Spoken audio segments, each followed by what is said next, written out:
Hello friends, welcome to Divya दृष्टि IAS classes. Divya दृष्टि IAS classes के यूट्यूब चैनल में आपका स्वागत है। मैं यतीश लेकर आ गया हूं आपका favourite show, the current affair show. चलिए सेशन स्टार्ट करते हैं। सेशन स्टार्ट करने से पहले रोज की तरह आज का मोटिवेशन, फिर आज का बेहतरीन सेशन स्टार्ट करेंगे। चलिए आज का मोटिवेशन देखते हैं। आज का मोटिवेशन क्या है, फिर आज के लिए मोस्ट इंपॉर्टेंट क्वेश्चन, बहुत ज्यादा इंपॉर्टेंट क्वेश्चन है आज, वो अपन डिस्कस करेंगे। The key to success is to focus on your goals not stop obstacles. ठीक है, तो मतलब आपके लक्ष्य की जो सार्थकता है या लक्ष्य को आपको पाने का जो एक इकलौता तरीका है वो क्या है, आपको अपने गोल पे फोकस करना है। उसके बीच में जो अवरोध आ रहे हैं, जो ऑब्स्टिकल्स आ रहे हैं, उनको फोकस नहीं करना है। सबके लाइफ में कुछ ना कुछ प्रॉब्लम होती है, मगर अल्टीमेटली जीतता वही है जो केवल अपने गोल पे, अपने लक्ष्य पे फोकस करता है। क्लियर। चलिए सेशन स्टार्ट करते हैं। फर्स्ट क्वेश्चन आपके स्क्रीन पे, फिर इसको अपन डिस्कस करेंगे। क्लियर।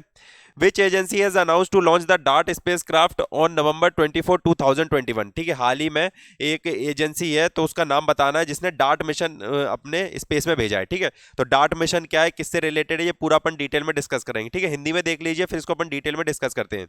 किस एजेंसी ने 24 नवंबर 2021 को डार्ट अंतरिक्ष यान लॉन्च करने की घोषणा की है? ए इसरो ने, बी नासा ने, सी स्पेस एक्स ने, या डी सीएनएस ने? ठीक है, तो कौन सी एजेंसी है जिसने बोला है कि हम 24 नवंबर 2021 को डार्ट मिशन को लॉन्च करेंगे? ठीक है, डार्ट मिशन किससे रिलेटेड है, कौन सी एजेंसी इसको लॉन्च कर रही है, अपन डिस्कस करते हैं। ठीक है, तो ये नासा के द्वारा, जो नेशनल स्पेस एडमिनिस्ट्रेशन है, जो आपका यूएसए का है, तो उसके द्वारा बोला गया है कि हमें स्पेस में डार्ट मिशन लॉन्च करेंगे। ठीक है, तो ये डार्ट मिशन है क्या, ये थोड़ा अलग टाइप का मिशन है। अब इसमें क्या है, पहले अपन इसको देखते हैं। चलिए ये देखिए, ये देखिए, how NASA's DART mission will hit and deflect an asteroid. ठीक है, तो डार्ट, पहले तो डार्ट का फुल फॉर्म क्या है, डबल एस्ट्रॉइड रीडायरेक्शन टेस्ट। ठीक है, अब इसमें क्या होगा, अभी तक तो आपने जो देखा होगा, जितने भी स्पेस क्राफ्ट्स होते हैं, उसमें क्या किया जाता है, अपनी कोई भी सैटेलाइट होती है उसको स्पेस में जाके छोड़ देते हैं, तो वो सर्कल करती है, या फिर लैंडर रोवर होता है तो वो किसी भी प्लेनेट पे या मून पे जाके लॉन्च होता है। मगर अब इस चीज किसके लिए, एस्ट्रॉइड के लिए भेजा गया। देखिए क्या है, डबल एस्ट्रॉइड रीडायरेक्शन टेस्ट। अब इसमें क्या होगा, जे कोई भी सेट, इसमें क्या एक स्पेसक्राफ्ट भेजा गया है, और ये जो एस्ट्रॉइड है, एस्ट्रॉइड्स क्या होते हैं, जो आप जानते होंगे, जो मार्स और जुपिटर के बीच में जो भी बेल्ट होता है, उसके बीच में जो भी जितने भी होते हैं एस्ट्रॉइड्स भरे हुए होते हैं। ठीक है, तो एस्ट्रॉइड्स के जो भी एस्ट्रॉइड होते हैं, कुछ कुछ क्या होते हैं आपके इस पे आके गिर जाते हैं, धरती पे आके गिर जाते हैं। क्लियर। तो कुछ कुछ अलग अलग प्लैनेट्स पे, तो ऐसे धरती को बचाने के लिए अब ये क्या करेंगे, स्पेसक्राफ्ट को लॉन्च करेंगे स्पेस में, और इस पे जो एस्ट्रॉइड है उस पर इंपैक्ट करेंगे। ठीक है, एस्ट्रॉइड पे मारेंगे टक्कर, और एस्ट्रॉइड का जो डायरेक्शन है वो दूर कर देंगे, जिससे क्या है, जो फ्यूचर में हो सकता है कि कोई एस्ट्रॉइड आके धरती पे या कहीं पे भी गिरे, तो उसको रोका जा सके। ठीक है, तो ये अपने टाइप का एक अलग टाइप का मिशन है। क्लियर। तो ये याद रखना, किसके द्वारा लॉन्च किया गया ये एस्ट्रॉइड, ये लॉन्च किया गया नासा के द्वारा, जो national space administration space authority है, कहाँ की, आपकी यूएसए की। क्लियर, तो उसके द्वारा इसको लॉन्च किया गया है। नेक्स्ट क्वेश्चन देखिए, minister of culture handed over idol of goddess Annapurna to which state. ठीक है, जो अन्नपूर्णा देवी है उसकी हाल ही में मूर्ति को सौंपा गया है, तो किसको सौंपा, किस राज्य को सौंपा गया है? ठीक है, ये क्या, ये बहुत इंपॉर्टेंट है, अपन पूरा इसको डिस्कस में देखेंगे कि ये मुद्दा क्या था। संस्कृति मंत्रालय ने देवी अन्नपूर्णा की मूर्ति किस राज्य को सौंपी है? ए महाराष्ट्र को, बी कर्नाटक को, सी यूपी को, या डी एमपी को? ठीक है, तो जो संस्कृति मंत्री हैं अपने कृष्णा रेड्डी जी, उनके द्वारा क्या करा है, ये जो अन्नपूर्णा देवी जी की मूर्ति है, इसको उत्तर प्रदेश सरकार को वापस लौटाया गया। ठीक है, ये क्या हुआ था, ये जो काशी विश्वनाथ मंदिर है, इसको यहाँ वहां से चोरी कर लिया गया था। वहां से चोरी करने के बाद इसको कनाडा में ले जाया गया था, तो अब ये क्या, वो वापस आ रही है। ठीक है, तो ये वापस कहाँ से, कनाडा से इंडिया में आ रही है। देखिए, goddess Annapurna idol retrieve from Canada to be handed over to Uttar Pradesh government. ठीक है, उत्तर प्रदेश गवर्नमेंट को ये हैंड ओवर की जाएगी। ठीक है, अन्नपूर्णा देवी आप जानते होंगे, जो अपने बोला जाता है कि जो फूड की देवी होती हैं, या जो खाद्य पदार्थ वगैरह होते हैं अपने, उसकी देवी कौन है, अन्नपूर्णा जी होती है। ठीक है, तो इसकी क्या एक मूर्ति थी, जिसको कहा भारत से काशी विश्वनाथ मंदिर से चुरा के कनाडा ले जाया गया था, तो आज वापस ये चीज़ें, धरोहर है अपनी भारत की, वो वापस आ रही हैं। तो उसी के साथ में ये भी अपने कनाडा से लौट के आ रही है इंडिया में।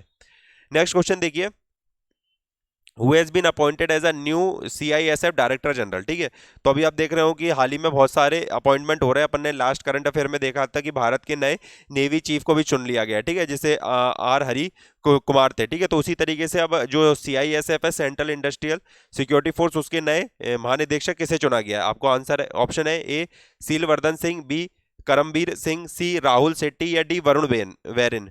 ठीक है, तो किसको चुना गया है?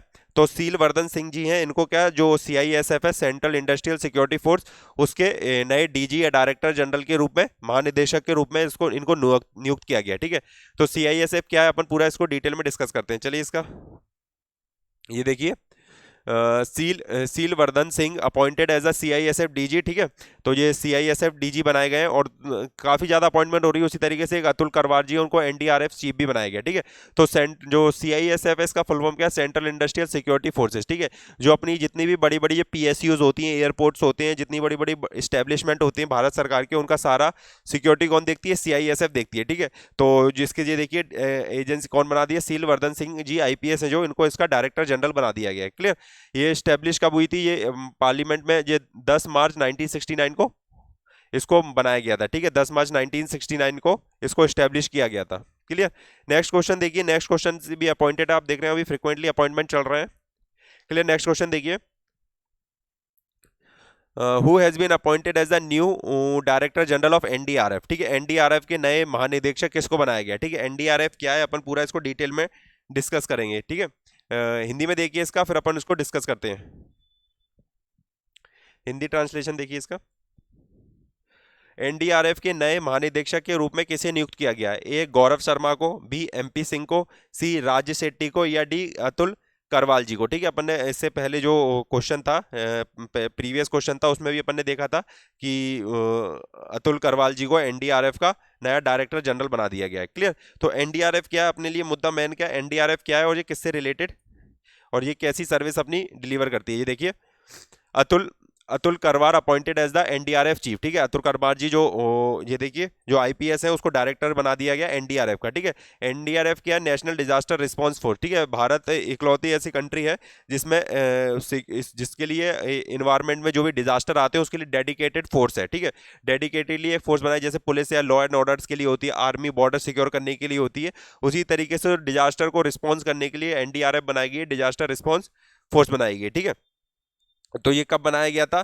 गवर्नमेंट ऑफ इंडिया के द्वारा इसे 2006 में बनाया गया था। ठीक है, इसका हेडक्वार्टर कहाँ पे है, न्यू दिल्ली में। ठीक है, न्यू दिल्ली में इसका हेडक्वार्टर है। और ये कैसी है, एक स्टैट्यूटरी बॉडी है। ठीक है, statutory body in the sense मतलब एक भारत सरकार के कानून के द्वारा आई गई थी। ठीक है, उसका नाम क्या था, under the disaster management act 2005। ठीक है, जो डिजास्टर मैनेजमेंट एक्ट 2005 में आया था, उसी के अंदर आपकी क्या NDRF बनाई गई थी। क्लियर, तो जो बड़े बड़े जैसे देखते होंगे आप, केरला में बाढ़ आती है, उत्तराखंड में जो भी जो एवलेंच हुआ था, जो भूस्खलन हुआ था, उसकी वजह से जो भी प्रॉब्लम आती है, उनको सबको कौन डील करता है, NDRF डील करती है। क्लियर, नेक्स्ट क्वेश्चन देखिए, what is the position of India in the global climate change performance index release by the green watch. ठीक है, ग्रीन वॉच करके एक NGO है, उसके द्वारा global climate risk index release किया गया। तो आपको बताना कि भारत की उसमें पोजीशन क्या रही है। क्लियर, हिंदी में देखिए, ग्रीन वॉच द्वारा जारी वैश्विक जलवायु परिवर्तन प्रदर्शन सूचांकन में भारत का कौन सा स्थान है, A फर्स्ट स्थान है, B 50वां स्थान है, C 10th स्थान है, या D 5th स्थान है। ठीक है, तो आपको बताना है कि भारत का इसमें कौन सा पोजीशन रहा है।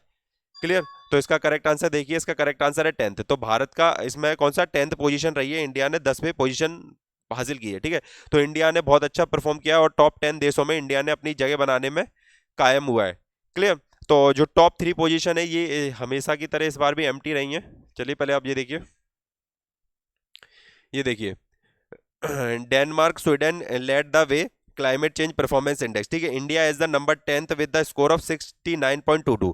ठीक है, इंडिया कौन से नंबर पे, इंडिया 10वें नंबर पे है जो global climate change performance index है। ठीक है, इसमें ये देखा जाता है कि कौन सी जो क्लाइमेट चेंज हो रही है उसमें उसको अच्छे से करने के लिए कौन सी कंट्री कितना अच्छा परफॉर्मेंस कर रही है, कौन ज़्यादा रिन्यूएबल एनर्जीज पे जा रहा है, कौन ज़्यादा सा सोलर एनर्जी को अडोप्ट कर रहा है। ठीक है, तो इंडिया ने परफॉर्म किया, अच्छा परफॉर्म किया और टॉप 10 इनमें इंडिया में आने में अपने आप को काबिल किया कि आ गया। और मगर टॉप 3 जो पोजीशन है वो हमें वेकेंट रही हैं, क्योंकि जो ग्रीन वॉच है उसने पाया कि दुनिया में कोई भी ऐसा देश नहीं है जो पूरे जो पैरामीटर्स हैं, जो जो मेजर्स हैं कि अच्छी तरीके से ले सके। ठीक है, तो सबसे चौथे स्थान से पार गया और चौथा किसने, स्वीडन ने 4th स्थान हासिल किया है। क्लियर,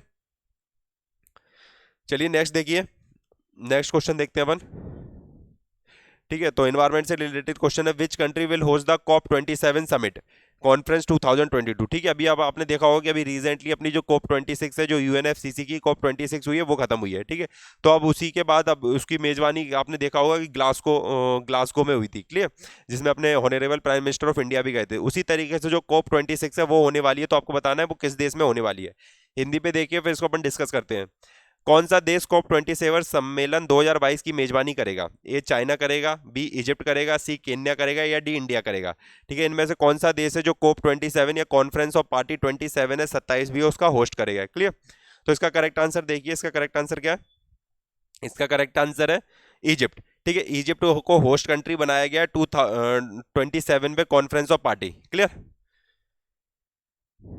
ठीक है, ये देखिए, Egypt nominated to host the COP27 climate talk next year. ठीक है, जो नेक्स्ट ईयर होने वाली है क्लाइमेट समिट, उसका कौन होस्ट करने वाला है? इंडिया, इजिप्ट होस्ट करने वाला है। ठीक है, जो कोप हो रही है, ये किसकी हो रही है? UNFCC की। ठीक है, UNFCC क्या है? United nation framework convention on climate change. ठीक है, जो भी क्लाइमेट चेंज या जलवायु परिवर्तन हो रहा है उस पर वार्तालाप करने के लिए जो बड़े बड़े दुनिया के राजनेता होते हैं वो सब बैठते हैं और आपस में डिस्कस करते हैं। तो उसी का UNFCC उसी की एक बॉडी है जिसकी कॉन्फ्रेंस ऑफ पार्टी हुई थी 26। अब उसकी 27 कहाँ पे होने वाली है?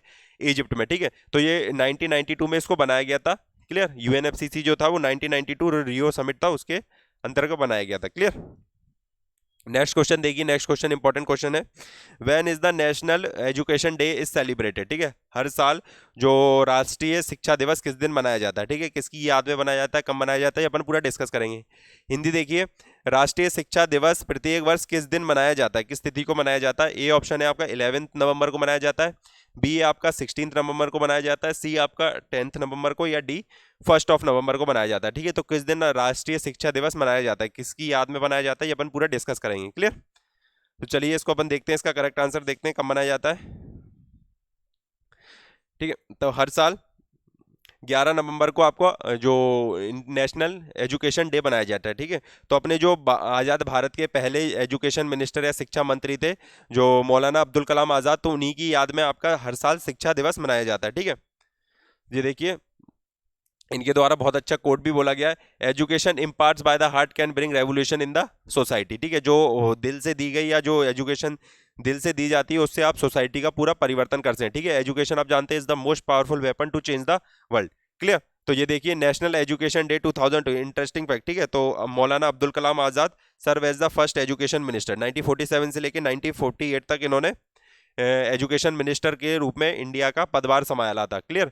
तो इंडिया फर्स्ट एजुकेशन मिनिस्टर, इनको भारत रत्न जब ये अलाइव थे तो भारत रत्न देने की इनको कोशिश की गई थी, मगर इन्होंने डिनाई कर दिया था कि मैं भारत रत्न नहीं दूंगा। ये वन ऑफ द ऐसे मुस्लिम थे जो इंडिया पाकिस्तान डिवाइड के समर्थक नहीं थे। ठीक है, वो चाहते थे कि इंडिया और पाकिस्तान इंटीग्रेट रहे, एक ही बने रहे। ठीक है, तो इसके बाद इनको इनके मरणोपरांत या पोस्ट हेमसली 1992 में इनको भारत रत्न से सम्मानित किया गया था। क्लियर।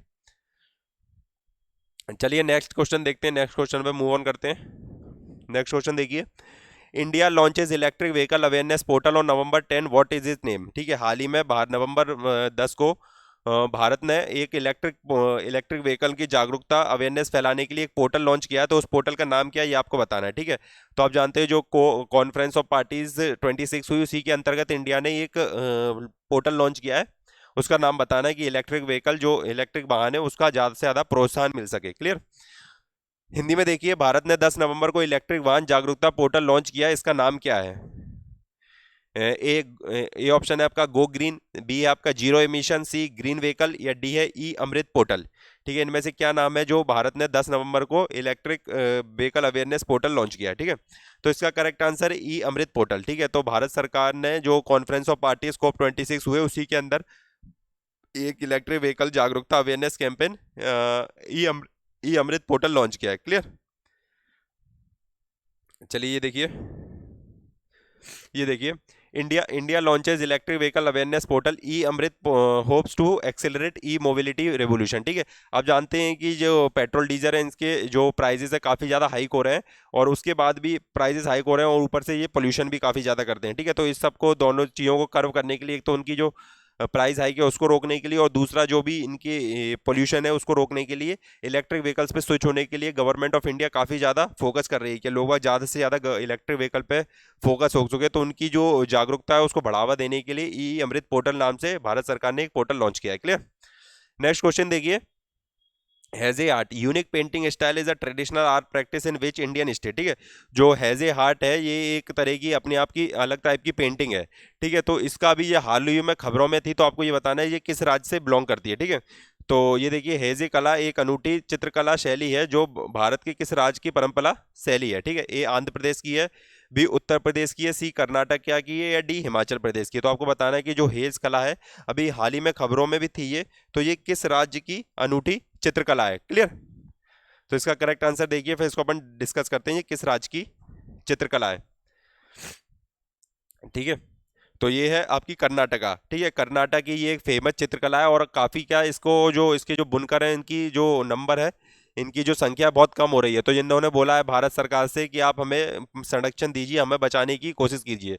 और आप जानते हैं कि यही चीज़ें जो होती हैं जो अपने भारत की जो संस्कृति है उसको बचाने में और उसको अलग करने के लिए महत्वपूर्ण होती हैं। तो ये देखिए, पेंटिंग वॉल विथ ट्रेडिशन। ठीक है, आर रीजन पिक्चर्स। ठीक है, तो ये कहाँ की? कर्नाटक की ये पिक्चर है। क्लियर। तो ये इस टाइप की पिक्चर है जो बनाई जाती है। ठीक है, हाथ से आर्ट है, इसका नाम याद रखना। कहाँ से बिलोंग करती है ये आपके कर्नाटका से बिलोंग करती है। क्लियर। नेक्स्ट क्वेश्चन देखते हैं। नेक्स्ट क्वेश्चन देखिए, who has been appointed as the captain of the Indian cricket team for the T20 series starting from November 17? ठीक है, जो नवंबर 17 से भारत का एक नई सीरीज शुरू हो रही है, क्रिकेट की टूर्नामेंट शुरू हो रहा है, तो उसमें भारत की T20 की कप्तानी कौन करेगा? ठीक है, तो आपको ये बताना है। आप हिंदी ट्रांसलेशन देखिए, फिर इसको अपन डिस्कस करते हैं। ठीक है, तो 17 नवंबर से शुरू होने वाली T20 सीरीज के लिए भारतीय क्रिकेट टीम का कप्तान किसे नियुक्त किया गया है? क्लियर।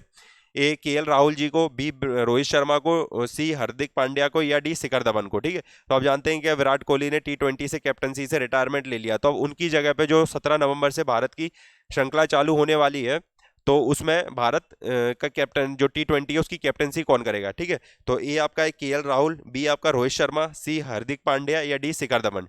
क्लियर। तो इसका करेक्ट आंसर देखिए, करेक्ट आंसर क्या है? इसका करेक्ट आंसर है बी रोहित शर्मा। ठीक है, तो जो रोहित शर्मा है ये अब भारत की जो T20 की कैप्टनसी कौन करेगा? रोहित शर्मा। ठीक है, 17 नवंबर से वो होने वाले हैं, टूर्नामेंट शुरू होने वाला है इंडिया का।